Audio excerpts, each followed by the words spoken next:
A Memorial Day morning storm dumping rain across parts of West Michigan and leaving a bit of a mess in some areas. And 24-hour News 8's Jessica Leffler live in Georgetown Township right now in Ottawa County with what we're seeing today. Jessica?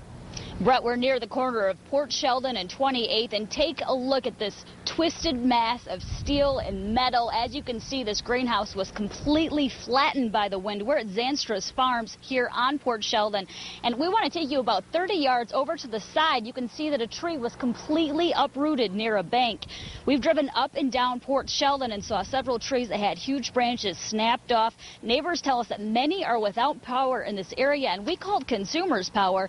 At last count, in Allegan, Kent, and Ottawa counties, there were 18,700 people without power. We also spoke with the Ottawa County Dispatch. They tell us that they were hammered with calls from 6:30 to 8:30. Most of them were traffic issues or storm damage related, but they tell us that there were no serious injuries. One of the owners of this property says he looked out his window around 7 this morning that visibility was so low he couldn't see the greenhouse from his home.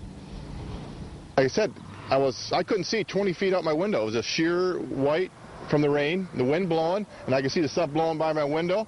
And I thought I should go downstairs. That was that severe. It had to be a crazy wind because that greenhouse that's where you see is where it was standing.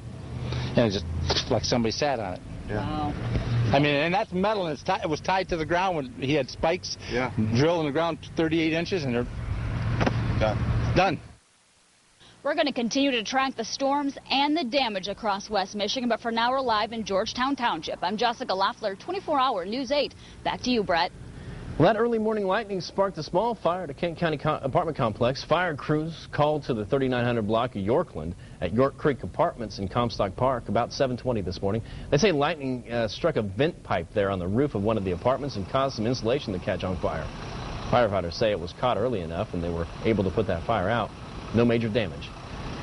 The stormy weather causing some West Michigan residents to lose electricity as well. Consumers Energy tells us about 18,000 homes are still without power, mostly in Kent and Allegan counties. The outages are sporadic, so there's no estimate, they say, as to when the power is going to be restored. Consumers is calling in extra employees to help with the outage.